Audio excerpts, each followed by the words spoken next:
بعد فقہا نے لکھا ہے کہ ایک چھوٹی لاٹھی لے کر جس کی موٹائی جو ہے وہ چھوٹی انگلی سے بھی کم ہو، تو وہ اگر ایک ہاتھ لمبی ہو تو اس کے ساتھ عورت کے ٹخنوں سے لے کر عورت کے گھٹنوں تک کے درمیان ٹانگ پر اس کے ضرب مارو، مگر یہ بھی اس وقت کہ جب وہ کوئی بہت بڑی اس نے خطا اور غلطی کی ہو، جس میں ادب کے خلاف بات ہو، حیا کے خلاف بات ہو، اسلام کے کسی اصول کے خلاف بات ہو۔ ویسے چھوٹی چھوٹی بات پر خاوند اٹھ کر اپنی بیوی کو مارنے لگ جائے تو یہ طریقہ بھی اسلام کے خلاف ہے، اور اسلام نے اس طرح بھی نہیں کہا ہے۔ اسی لیے فَإِنْ أَطَعْنَكُمْ، اگر وہ فرما بردار ہیں، اور کبھی چھوٹی موٹی بات پہ اگر کوئی عورت ہے، وہ بھی آخر ایک انسان ہے، تو اگر وہ کسی بات پہ تنگ آ جاتی تو تھوڑا سا شوہر کو ہی چاہیے کہ وہ ذرا صبر سے کام لے لے۔ تو جب وہ فرما برداری سے 100 میں سے 90 کام صحیح کر رہی ہے تو 8-10 کاموں پہ مرد کو ہی صبر کر لینا چاہیے۔ فَلَا تَبْغُوا عَلَيْهِنَّ سَبِيلًا، تو ان پر زیادتی کی راہ نہ چاہو۔ تو آپ نے دیکھا کہ قرآن نے یہ اگر ایک طرف عورتوں کو سزا دینے کی بات کی ہے تو وہ ایک دم یہ نہیں کہا کہ مارو، کیونکہ یہ آیت کا ترجمہ آپ نے سنا تو آپ باقی پچھلی بات تو سمجھ نہیں آئے گی۔ عورتیں سوچیں گی دیکھو جی ہمارے بارے میں قرآن نے کہا ہے کہ مارو، اور مرد سوچیں گے جی دیکھو جی ہمیں حکم مل گیا ہے مارو۔ تو پچھلی ساری بات ذہن میں رکھی نہیں ہے آپ نے کہ پچھلی بات بھی ہے کہ وہ یہ کہا گیا ہے کہ بھئی ان کو تمہیں نافرمانی کا اندیشہ ہے، بد کلامی کا اندیشہ ہے، اگر بیوی نے بد زبانی کی ہے تمہارے ساتھ، نشوزہن، اور غصے کو بھڑکایا ہے، فعظوہن، پہلے اس کو اچھی طریقے سے نصیحت کرو۔ یہ پوری ترتیب میں آپ کو سنا چکا ہوں۔ پھر بھی فرمایا کہ اگر اتنا کچھ کرنے کے بعد بھی میاں بیوی میں اگر صلح نہیں ہو رہی ہے اور یہ ڈر پیدا ہو گیا ہے کہ بھئی اب تو بہت ہی جدائی بڑھ جائے گی، فَبَعْثُوا حَكَمًا مِّنْ أَهْلِهِ، ایک بندہ شوہر کے خاندان کی طرف سے کوئی بڑا آدمی وہ جو ہے نا بیچ میں بیٹھ جائے، وَحَكَمًا مِّنْ أَهْلِهَا، اور ایک بندہ جو ہے وہ حکم کے طور پر وہ بیوی کے خاندان کی طرف سے بیٹھ جائے، وَإِن يُرِيدَا إِصْلَاحًا، وہ دونوں مل کر ان دونوں کے معاملات پہ غور کریں۔ اگر ان دونوں کی نیت ہو جائے کہ بھئی ان دونوں کو بسانا ہے، تو پھر کہا کہ ان دونوں کی اگر نیت ہو جائے گی بسانا ہے، يُوَفِّقِ اللَّهُ بَيْنَهُمَا، اللہ تعالیٰ کوئی رستہ موافقت کا نکال دے گا، اللہ تعالیٰ پھر رحمت کی نظر۔ اور وہ دونوں کی نیت اگر کھوٹی ہوئی یا ان دونوں میں سے کسی ایک کی نیت خراب ہوئی، مطلب بیوی والا بیوی کی سائڈ لے رہا ہے اور شوہر والا شوہر کی سائڈ لے رہا ہے، تو پھر وہ کہانی بنتی نہیں ہے۔ تو اگر جو دونوں ہیں وہ خدا اور اس مصطفیٰ کی خاطر جو ہے نا دونوں کی بات سنیں اور جو حق ہے اس کے مطابق فیصلہ کریں تو پھر صلح ہونے کی گنجائش ہے۔ اب اس موقع پر فرمایا کہ اللہ کی بندگی کرو، اس کے ساتھ شرک نہ کرو، اور ماں باپ کے ساتھ نیکی کرو۔ یہ وہ موقع ہے، اللہ کے ساتھ اللہ کی بندگی کرو، اس کے ساتھ کسی کو شریک نہ ٹھہراؤ، کسی کو شریک نہ ٹھہراؤ، کوئی اللہ کے شریک نہیں ہے۔ سب کائنات میں جو کچھ بھی ہے وہ اللہ ہی کا دیا ہوا ہے، اور جس کے پاس اللہ کا دیا ہوا ہو وہ اللہ کے برابر نہیں ہو سکتا۔ اللہ کا شریک کوئی ہے ہی نہیں۔ اللہ کا حبیب ہو سکتا ہے، اللہ کا محبوب ہو سکتا ہے، اللہ کا شریک تو کوئی ہو ہی نہیں سکتا۔ تو پھر کسی کو اللہ کا شریک مت ٹھہراؤ۔ اللہ اللہ ہے اور بندے بندے ہیں، لیکن کیا کرو؟ وَبِالْوَالِدَيْنِ إِحْسَانًا، اللہ کی بندگی کے بعد، شرک سے بچنے کے بعد جس چیز کا حکم دیا ہے وہ یہ، عورتوں اور مردوں ماں باپ کے ساتھ نیک سلوک کرو۔ آج یہ زمانہ آ چکا ہے کہ بہو کی کوشش ہوتی ہے کہ میرا خاوند میرے ماں باپ کی بہت عزت کرے لیکن اپنے ماں باپ سے کٹ جائے۔ یہ جو سسٹم آ چکا ہے تو خدا نے یہاں پر وَبِالْوَالِدَيْنِ إِحْسَانًا کہا ہے۔ والدین احسانہ، جن کی اولاد ہو تو بیوی کو چاہیے کہ وہ اپنے ماں باپ کی اگر عزت کرتی ہے تو اسے معلوم ہونا چاہیے کہ وہ بھی کوئی ماں باپ ہیں جن کی اولاد میرا شوہر ہے تو میں نے ان کی بھی عزت کرنی ہے۔ تو شوہر کو بھی چاہیے کہ جس طرح وہ اپنی بیوی سے اپنے ماں باپ کی عزت کراتا ہے اسی طریقے سے وہ اپنی ساس اور اپنے سسر کی بھی عزت کرے۔ یہ اسلام نے طریقہ دیا ہے کہ وبالوالدین، دونوں کے والدین کی عزت ہونی چاہیے. بہو اپنے ساس سسر کی عزت بھی کرے اور کروائے، اور داماد بھی اپنے ساس اور سسر کی عزت کرے اور کروائے. تو دونوں کے لیے اسلام نے یہ حکم دیا ہے، کیونکہ یہ رشتہ بڑی محبت والا ہے. اس میں اگر ایک طرف سے بہت ہی زیادہ بات ہو کہ بہو یہ چاہے کہ بس جو کچھ ہو یہ لڑکا ایک دم میرے ہاتھ میں آ گیا ہے، اب بس یہ ہماری اور میرے ماں باپ کے گن گاتا رہے اور اپنے ماں باپ کو بھول جائے جنہوں نے اسے پالا پوسا اور بڑا کیا ہے، تو یہ آج کے دور کی جو یہ معاشروں کے اندر اس طرح کی برائیاں پھیل گئی ہیں، قرآن نے 1400 سال پہلے اس کے بارے میں رہنمائی دے دی تھی، اسی لیے والدین کا ذکر کیا. اور آج کل ایک اور سسٹم بھی آ چکا ہے کہ جو ہی شادی ہوئی بیوی کی پوری کوشش ہوتی ہے کہ بس یہ اپنے رشتہ داروں سے دور ہو جائے، تو فوراً اللہ نے فرمایا وَبِذِل قُرْبَىٰ، اپنے رشتہ داروں کے ساتھ اس نے سلوک کرو. اور کبھی لڑکوں کی یہ خواہش ہوتی ہے، یعنی کہ داماد کی یہ خواہش ہوتی ہے، یا یوں سمجھ لو کہ شوہر کی یہ خواہش ہوتی ہے بس اب یہ میرے ہی رشتہ داروں کے گن گائے، اپنے رشتہ داروں کو بھول جائے، اپنے والوں کو بھول جائے. اگر بیوی کے رشتہ دار آتے ہیں تو شوہر عزت نہیں کرتا، بیوی کو بیوی کے رشتہ داروں کے ہاں غمی خوشی میں جانے نہیں دیتا، بس شادی ہوگی اب یہ میرے پاس ہی رہے اور میرے رشتہ داروں کی غمی خوشی میں تو جائے، بیوی اپنے رشتہ داروں کی غمی خوشی میں نہ جائے. تو دونوں کے لیے ذل قربا کا کلمہ آیا ہے، اے مردوں تم بھی اپنے رشتہ داروں کے غمی خوشی میں بیوی کو لے کر جاؤ اور بیوی کے رشتہ داروں کی غمی خوشی میں خود بھی شرکت کرو. والیتاما، اور جو یتیم ہو خاندان میں یا ارد گرد محلے میں ان یتیموں کا خیال بھی رکھو. والمساکین، اور کوئی بے سہارا لوگ کبھی تمہارے دروازے پہ چل کے آ جائیں جن کا کوئی سہارا نہیں ہے، ان کا بھی بڑا خیال کرو، ان کو کھانا کھلا دو اپنے گھر میں بٹھا کر، وہ تمہاری بلائیں لے کر جائیں گے، وہ کھانا تمہارے گھر کھائیں گے، تمہارے گھر سے بے شمار نحوستیں دور ہو جائیں گی. کسی غریب کو اپنے گھر میں بیٹھ کر کھلا دو، کسی مسکین کو کپڑے پہنا دو، کسی مسکین کے بجلی کا بل ادا کروا دو، اس کی ضروریات پوری کرو. والجار ذی القربا، اور جو پاس کا ہمسایہ مکان کے ساتھ جڑا ہوا ہے اس کا بھی خیال رکھو. والجار الجنب، اور ذرا دور کے ہمسائے جو ہیں، یعنی 40 گھروں تک ہمسایہ چلتا ہے تو ان ہمسایوں کا خیال رکھو. والصاحب بالجنب، کروٹ کے ساتھی کا بھی خیال رکھو. یہ کروٹ کا ساتھی کون ہوتا ہے؟ یہ یعنی اس کا بھی یہ فرمایا گیا ہے کہ کروٹ کا ساتھی کون ہے، یعنی بیوی، یہ اس کو کروٹ کا ساتھی کہا گیا ہے، اور شوہر بھی کروٹ کا ساتھی ہے. یا جو صحبت میں رہے، جی جیسے پیر کی خدمت میں مرید یا استاد کی خدمت میں شاگرد، جی اور سیکھنے والے کی سکھانے والے کی خدمت میں سیکھنے والا، جی جیسے استاد مکینک وغیرہ، یہ وہ دنیاوی کام، تو اس کا جو دکاندار کا ملازم وہ بھی کروٹ کا ساتھی کہلاتا ہے. ٹھیک ہے. اسی طریقے سے سفر کر رہے ہیں تو جو آپ کے سفر کا ساتھی ہے، آپ کی سیٹ پر بیٹھا ہوا ہے، آپ کے ساتھ والی سیٹ پر جو ہے بیٹھا ہوا ہے جو شخص، وہ بھی آپ کا کروٹ کا ساتھی ہے، اس کا حق قرآن نے بتا دیا. یا جو آپ کے ساتھ پڑھ رہا ہے، آپ کا ہمدرس ہے، وہ بھی آپ کی کروٹ کا ساتھی ہے. اور جو مجلس میں آپ کے قریب بیٹھا ہے وہ آپ کا کروٹ کا ساتھی ہے. یا ایک ہی مسجد میں نماز پڑھنے والے نمازی بھی آپس میں کروٹ کے ساتھی ہیں.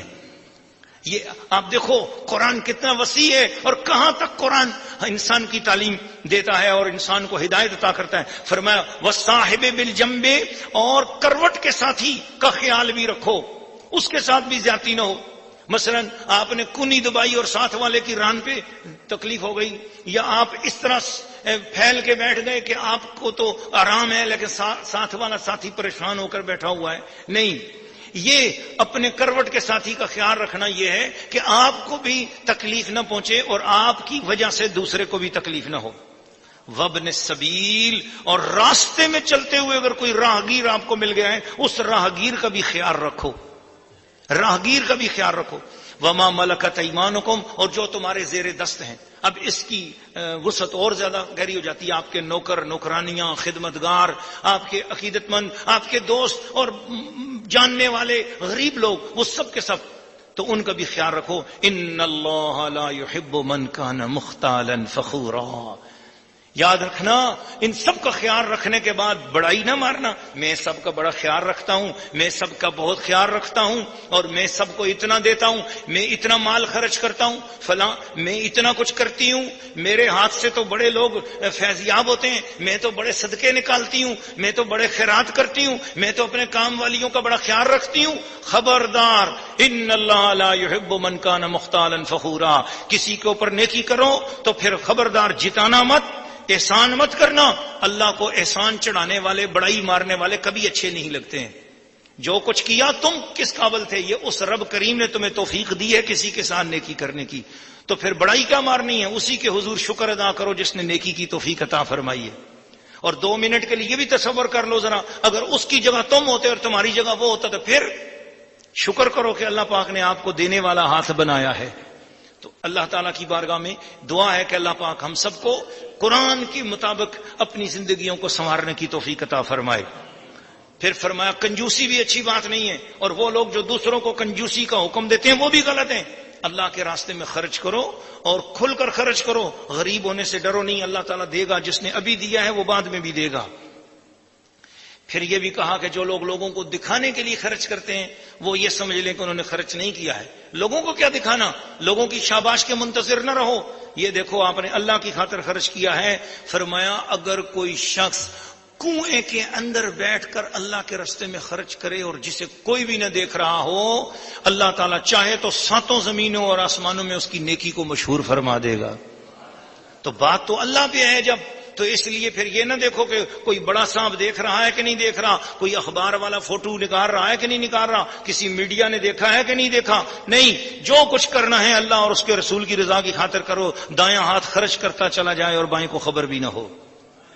اسی لیے فرمایا کہ اللہ تعالیٰ کسی پر کوئی زیادتی نہیں کرتا. اللہ نے سارے معاملات آپ کو سمجھائے دیے ہیں، اب اپنی زندگی کو طریقے کے مطابق گزارنا آپ کا کام ہے. لیکن فرمایا سنو، سب سے بڑی کرم نوازی تو یہ ہے کہ تمہارے درمیان یہ نصیحت کی باتیں رسول کے ذریعے سے تمہیں مل رہی ہیں، اور یہ رسول کی خدمت کی تابعداری ہے تم جو اگر اس کے اوپر عمل کرو گے. لیکن تو میں آپ کو بتا دوں، قیامت والے دن سب سے بڑا ایک غم ہوگا اور سب سے بڑی ایک خوشی ہوگی. قیامت کے دن سب سے بڑا غم یہ ہوگا کہ فرمایا یومئذ یود الذین کفروا وعصوا الرسول لو تسوی بہم الارض.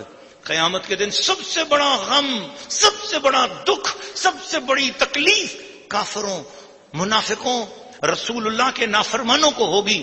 وہ کہیں گے لو تسوی بہم الارض، کاش کہ ہمیں زمین میں دبا کر زمین برابر کر دی جائے، ہم اس وقت نہ ہوتے. کیوں؟ عصوا الرسول، ہم سے رسول کی نافرمانی ہو گئی ہے. کاش کہ ہم نے رسول کی نسبت پائی ہوتی، کاش ہم نے رسول کی خدمت پائی ہوتی، کاش رسول کی شریعت پہ ہم نے عمل کیا ہوتا. اس دن ولا یکتمون اللہ حدیثا، اللہ تعالیٰ کے سامنے وہ اپنی کسی بات کو چھپا نہیں سکیں گے. تو اس دن سب سے بڑا غم یہ ہوگا، سب سے بڑی حسرت یہ ہوگی کافروں کو، کاش کہ ہم نے رسول کا دامن تھاما ہوگا. تو سب سے بڑی خوشی یہ ہوگی ان ایمان والوں کو کہ شکر ہے کہ ہم نے رسول کا دامن تھاما ہوا تھا. اور اس کا ثبوت قرآن مجید کی سورہ الزمر کی آیت نمبر 72-73 میں بھی اس کا ثبوت ملتا ہے. سورہ النساء رکوع نمبر 7 تلاوت. يا أيها الذين آمنوا لا تقربوا الصلاة وأنتم سكارى حتى تعلموا ما تقولون ولا جنبا إلا عابري سبيل حتى تغتسلوا وإن كنتم مرضى أو على سفر أو جاء أحد منكم من الغائط أو لامستم النساء فلم تجدوا ماء فتيمموا صعيدا طيبا فامسحوا بوجوهكم وأيديكم إن الله كان عفوا غفورا ألم تر إلى الذين أوتوا نصيبا من الكتاب يشترون الضلالة ويريدون أن تضلوا السبيل والله أعلم بأعدائكم وكفى بالله وليا وكفى بالله نصيرا من الذين هادوا يحرفون الكلم عن مواضعه ويقولون سمعنا وعصينا واسمع غير مسمع وراعنا ليا بألسنتهم وطعنا في الدين مبين ولو أنهم قالوا سمعنا وأطعنا واسمع وانظرنا لكان خيرا لهم وأقوم ولكن لعنهم الله بكفرهم فلا يؤمنون إلا قليلا يا أيها الذين أوتوا الكتاب آمنوا بما نزلنا مصدقا لما معكم من قبل أن نطمس وجوها فنردها على أدبارها أو نلعنهم كما لعنا أصحاب السبت وكان أمر الله مفعولا إن الله لا يغفر أن يشرك به ويغفر ما دون ذلك لمن يشاء ومن يشرك بالله فقد افترى إثما عظيما ألم تر إلى الذين يزكون أنفسهم بل الله يزكي من يشاء ولا يظلمون فتيلا انظر كيف يفترون على الله الكذب وكفى به إثما مبينا. سورہ النساء رکوع نمبر 7 ترجمہ کنز الایمان. اے ایمان والو، نشہ کی حالت میں نماز کے پاس نہ جاؤ جب تک اتنا ہوش نہ ہو کہ جو کہو اسے سمجھو، اور نہ ناپاکی کی حالت میں بے نہائے مگر مسافری میں، اور اگر تم بیمار ہو یا سفر میں ہو یا تم میں سے کوئی قضائے حاجت سے آیا ہو یا تم نے عورتوں کو چھوا اور پانی نہ پایا تو پاک مٹی سے تیمم کرو تو اپنے منہ اور ہاتھوں کا مسح کرو، بے شک اللہ معاف کرنے والا بخشنے والا ہے. کیا تم نے انہیں نہ دیکھا جن کو کتاب سے ایک حصہ ملا، گمراہی مول لیتے ہیں اور چاہتے ہیں کہ تم بھی راہ سے بہک جاؤ، اور اللہ خوب جانتا ہے تمہارے دشمنوں کو، اور اللہ کافی والی اور اللہ کافی ہے مددگار. کچھ یہودی کلاموں کو ان کی جگہ سے پھیرتے ہیں اور کہتے ہیں ہم نے سنا اور نہ مانا، اور سنیے آپ سنائے نہ جائیں، اور رائنا کہتے ہیں زبانیں پھیر کر اور دین میں تانا کے لیے. اور اگر وہ کہتے کہ ہم نے سنا اور مانا اور حضور ہماری بات سنیں اور حضور ہم پر نظر فرمائیں تو ان کے لیے بھلائی اور راستی میں زیادہ ہوتا، لیکن ان پر تو اللہ نے لعنت کی ان کے کفر کے سبب، تو یقین نہیں رکھتے مگر تھوڑا. اے کتاب والو ایمان لاؤ اس پر جو ہم نے اتارا تمہارے ساتھ والی کتاب کی تصدیق فرماتا، قبل اس کے کہ ہم بگاڑ دیں کچھ منہوں کو تو انہیں پھیر دیں ان کی پیٹھ کی طرف، یا انہیں لعنت کریں جیسی لعنت کی ہفتے والوں پر، اور خدا کا حکم ہو کر رہے. بے شک اللہ اسے نہیں بخشتا کہ اس کے ساتھ کفر کیا جائے، اور کفر سے نیچے جو کچھ ہے جسے چاہے معاف فرما دیتا ہے. اور جس نے خدا کا شریک ٹھہرایا اس نے بڑا گناہ کا طوفان باندھا. کیا تم نے انہیں نہ دیکھا جو خود اپنی ستھرائی بیان کرتے ہیں؟ بلکہ اللہ جسے چاہے ستھرا کرے، اور ان پر ظلم نہ ہوگا دانہ خرما کے ڈورے برابر. دیکھو کیسا اللہ پر جھوٹ باندھ رہے ہیں، اور یہ کافی ہے سری گناہ. سورہ النساء رکوع نمبر 7 تفسیر. مسلمانوں کو نشے کی حالت میں نماز پڑھنے سے روکا گیا، اور یہ مسئلہ بھی پتہ چلا کہ اگر مسلمان نشے کی حالت میں کوئی کلمہ کفر کہہ دے تو وہ کافر نہیں ہوتا. اسی لیے اللہ نے خطاب کہا ایمان والوں، اے ایمان والوں. ایک مرتبہ شراب کا حکم اس وقت حرام ہونے کا نہیں آیا تھا شراب کے لیے، تو اس وقت مسلمان نماز پڑھا رہے تھے، تو کسی صحابی کے ہاں دعوت تھی، اس میں کچھ صحابہ شریک تھے، اور شراب کا حکم حرام ہونے کے حوالے سے نہیں آیا تھا. تو جو امام تھا جس نے نماز پڑھانی تھی اس سے نماز میں کچھ ایسے کلمات نکل گئے جن کا مفہوم ہوش میں ہوتے تو کفر بنتا، لیکن جب بعد میں پتہ چلا کہ ایسے ایسے کلمات نکل گئے تو پھر یہ آیت اس موقع پر نازل ہوئی، اور پھر اس کے بعد شراب کا حکم نازل ہو گیا. تو اب تو مسلمان کو نشہ کرنا ویسے ہی حرام ہے، اور شراب پینا تو بالکل گناہ کبیرہ بھی ہے اور حرام بھی ہے، اور شراب اسلام نے منع بھی کر دی ہے. سو اس لیے یہ آیات اس زمانے کے ساتھ تعلق رکھتی ہیں.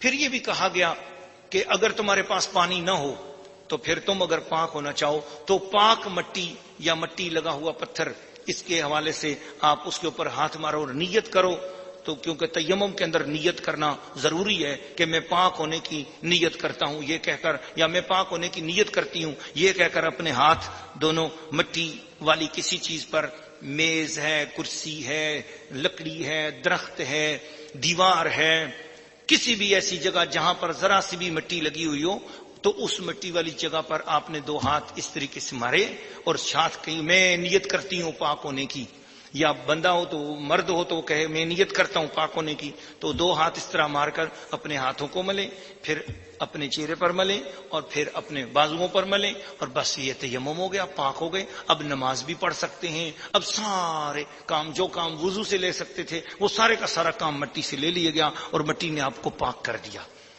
تو یہ شریعت نے طریقہ بتایا ہے کہ اگر پانی نہ ہو تو۔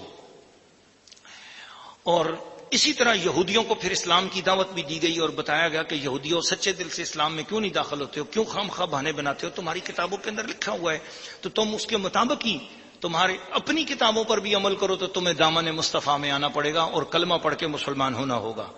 پھر شرک کے گناہ کی سختی بھی بتائی گئی کہ شرک کتنا بڑا گناہ ہے۔ اور ایک واقعہ تیمم کے حوالے سے میں عرض کرتا چلوں جسے صدر الافاضل السیدنا سید محمد نعیم الدین مراد آبادی رحمۃ اللہ تعالی علیہ نے خزائن العرفان میں بیان فرمایا کہ غزوہ بنی مستلق میں جب لشکر اسلام ایک رات ایسے جنگل بیابان میں اترا جہاں پانی نہیں تھا، صبح کو جب وہاں سے کوچ کرنے کا ارادہ تھا تو وہاں حضرت ام المومنین عائشہ صدیقہ رضی اللہ تعالیٰ عنہ کا ہار گم ہو گیا۔ حضور علیہ الصلوۃ والسلام نے فرمایا کہ قافلہ یہیں ٹھہرا رہے گا، ہار تلاش کرو۔ صحابہ کو ہار تلاش کرنے کے لیے بھیج دیا۔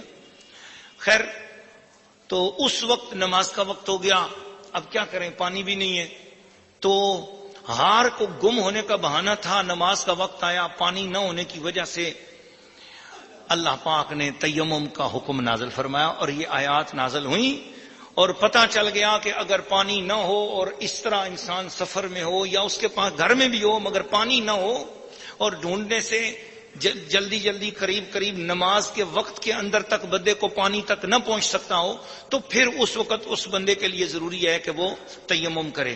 تو وہ جو تیمم کا طریقہ ہے یہ اس وقت نازل ہوا تو حضرت اسید بن حضیر رضی اللہ تعالیٰ عنہ نے اس وقت یہ فرمایا، چونکہ یہ ہار گم ہوا تھا حضرت سیدہ بی بی ام المومنین عائشہ طیبہ طاہرہ رضی اللہ تعالی عنہا کا، تو ان کے ہار کے گم ہونے کی وجہ تھی، لوگ ہار ڈھونڈتے رہے، نماز کا وقت آ گیا، ہار تو نہ ملا، مگر یہ ہوا کہ یہ حکم مل گیا قرآن کا اور یہ سہولت نصیب ہو گئی، تو اس وقت جو ہے حضرت اسید بن حضیر رضی اللہ تعالیٰ عنہ نے اونچی آواز میں کہا، او ابو بکر صدیق کے گھر والوں، تمہاری یہ کوئی پہلی برکت تو نہیں ہے، تمہاری برکت سے تو مسلمانوں کو بڑی آسانیاں پہلے ملی ہیں، بڑے فوائد پہنچ چکے ہیں تمہاری برکت سے، اور یہ بھی پوری دنیا کے مسلمانوں کو قیامت تک کے لیے حضرت عائشہ صدیقہ کا ہار کیا گمنا تھا، قیامت تک کے مسلمانوں کو یہ وضو کی یہ سہولت تیمم والی نصیب ہو گئی۔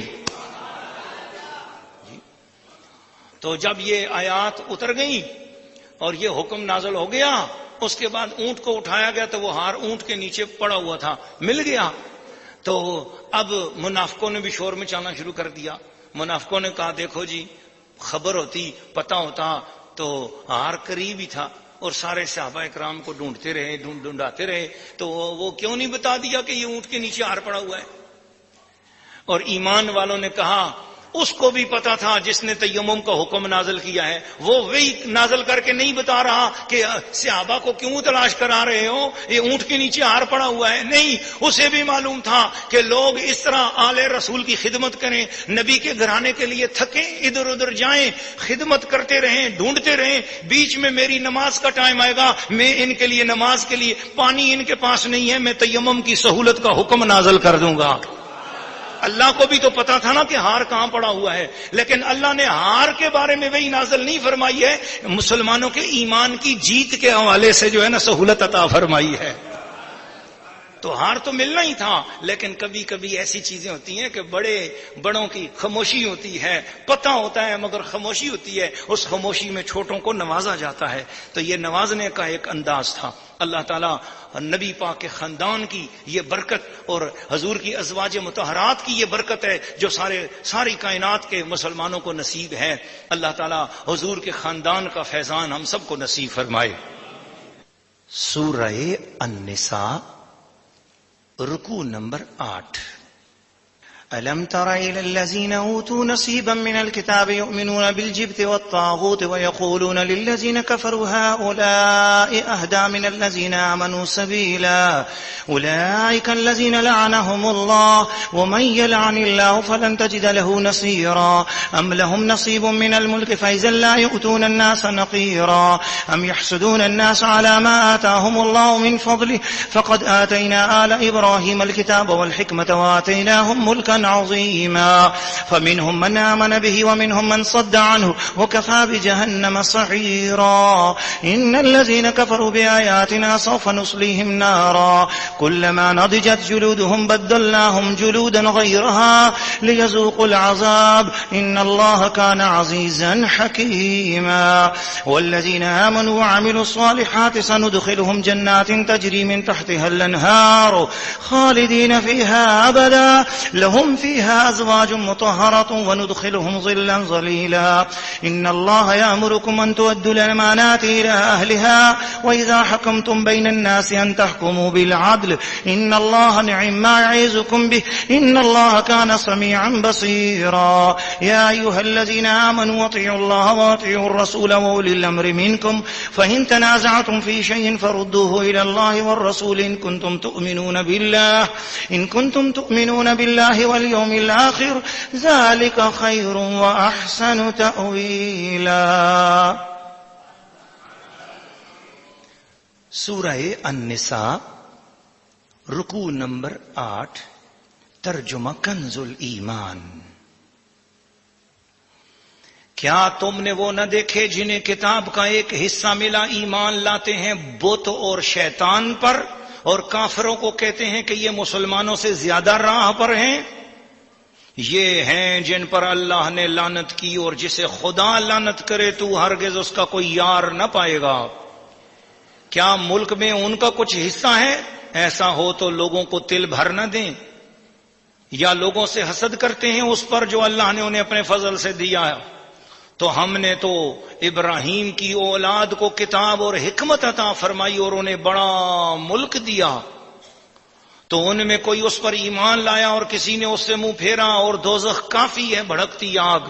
جنہوں نے ہماری آیتوں کا انکار کیا ان قریب ہم ان کو آگ میں داخل کریں گے، جب کبھی ان کی کھالیں پک جائیں گی ہم ان کے سوا اور کھالیں انہیں بدل دیں گے کہ عذاب کا مزہ لیں۔ بے شک اللہ غالب حکمت والا ہے۔ اور جو لوگ ایمان لائے اور اچھے کام کیے ان قریب ہم انہیں باغوں میں لے جائیں گے جن کے نیچے نہریں رواں ان میں ہمیشہ رہیں گے، ان کے لیے وہاں ستھری بیویاں ہیں، اور ہم انہیں وہاں داخل کریں گے جہاں سایہ ہی سایہ ہوگا۔ بے شک اللہ تمہیں حکم دیتا ہے کہ امانتیں جن کی ہیں انہیں سپرد کرو، اور یہ کہ جب تم لوگوں میں فیصلہ کرو تو انصاف کے ساتھ فیصلہ کرو۔ بے شک اللہ تمہیں کیا ہی خوب نصیحت فرماتا ہے، بے شک